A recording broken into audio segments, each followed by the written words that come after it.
జైభీం సోదరులారా, ప్రతి ఒక్కరికి నా హృదయపూర్వక జైభీంలు. ఈ వీడియో ప్రతి ఒక్కరు చూడండి, షేర్ చేయండి, సపోర్ట్ చేయండి. అలాగే ఏదైతే కుట్ర జరుగుతుందో ఆ కుట్రని తిప్పు కొట్టాలి ప్రతి ఒక్కరు కూడా. అలాగే ఎందుకంటే అన్యాయం అన్నది తొందరగా జనాలకి రీచ్ అవుతుంది, మంచితనం వెనకబడిపోద్ది. కాబట్టి ఆ కుట్రను మనం అడ్డుకోపోయామనుకో జనాలు అదే నిజం అనుకుంటారు.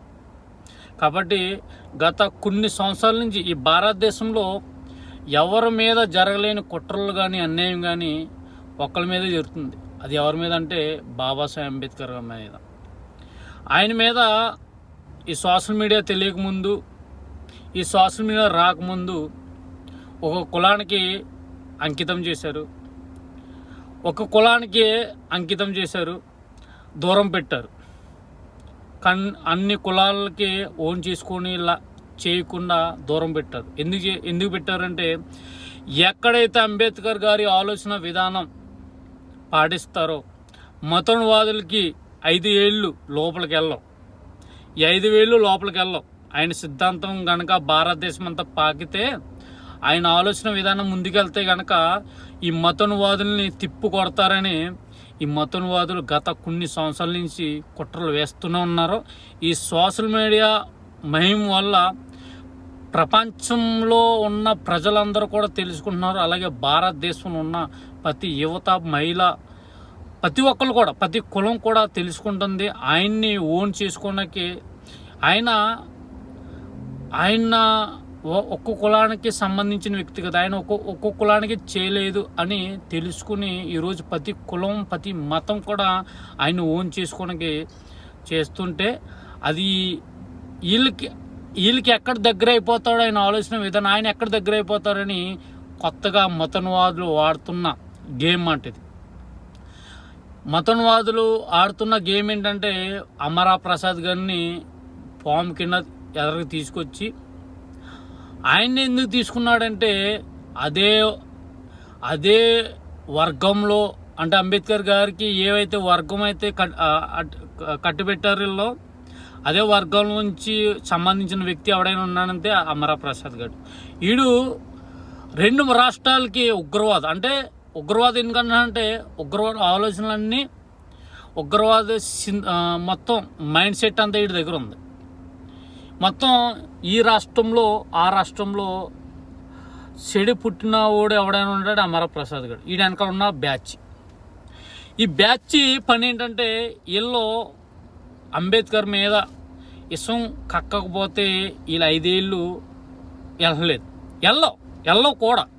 అదే వీళ్ళకి ఉపాధి, వాళ్ళకి అదే జీవనం. ఎందుకంటే హిందూ సోదరులను అడ్డెట్టుకుంది. ఈ గొడవలో కులాలకి, మతాలకి ఎందుకు వస్తున్నాయి అనుకున్నాం? ఇలాంటి వాళ్ళ వల్ల. ఇలాంటి సీమ పురుగులు ఉన్నంతకాలం ఇలాగే ఉంటుంది. కానీ తిప్పు కొట్టాలి సోదరులారా.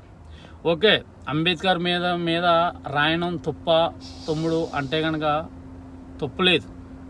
అది రాజ్యాంగం కల్పించింది. ఎవరైనా ఏదైనా చేయొచ్చు, రాయొచ్చు.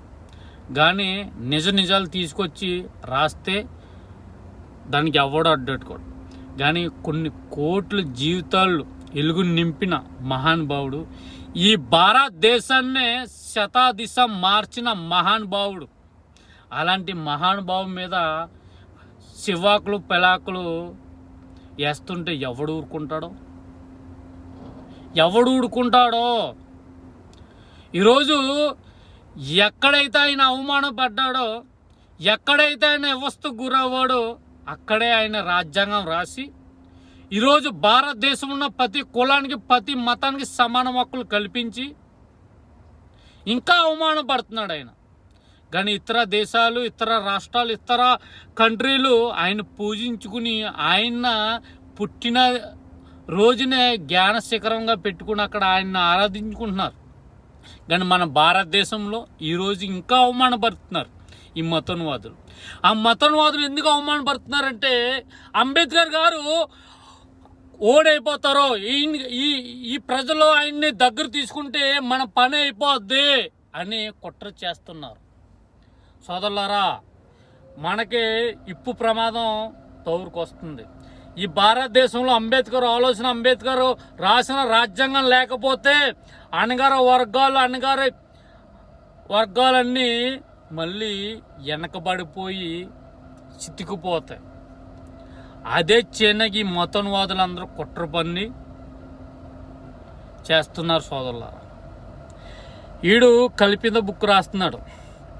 ఎందుకు రాస్తున్నాడంటే మంచి అన్నది రీచ్ అవుతుంది జనాలకి, చెడు అన్నది తొందరగా రీచ్ అవుతుంది. అందుకే నేను దీన్ని ఆయన ఎండమిల్ రైట్స్తో తీసుకొచ్చి ప్రూఫ్లతో సహా తెలియజేస్తే దానికి ఎవడో అభ్యంతరం పట్టడం. కానీ ఇదంతా చేస్తున్నది మతోన్వాదులు. ఈడు రాసిన బుక్కులు కదా, వాళ్ళు రాసిస్తుంటే ఈడు చెప్పుకుంటున్నాడు నేను రాశాను, ఈయన వాడుతున్నారు. కాబట్టి దీన్ని మనం ఖండించాలి. అలాగే ప్రభుత్వాన్ని కూడా నేను ఒకటే రిక్వెస్ట్ చేస్తున్నాను, ఆంధ్రప్రదేశ్ అలాగే మన తెలంగాణ ప్రభుత్వాన్ని, ఏంటంటే ఇలాంటి ఉగ్రవాదుల్ని ఒక మతం మీద, ఒక కులాల మీద రెచ్చగొట్టి, అలాగే ఈ భారతదేశానికి రాజ్యాంగం రాసిన మహనీయుడి మీద లేనిపోని వ్యాఖ్యలు చేస్తున్న వ్యక్తుల్ని మరి చర్యలు తీసుకోవాలి. నేను ప్రభుత్వాన్ని ఇదే కోరుకుంటున్నాను, ఇది చేయాలని నేను మనస్ఫూర్తిగా కోరుకుంటున్నాను సోదరులారా. అయితే వీడి మీద వీడియోలు చేయొద్దని నా సోదరులు చాలామంది చెప్పారు. కానీ రోజుకి వీడు అంబేద్కర్ మీద చాలా దారుణంగా విక్రయించి మాట్లాడుతున్నాడు.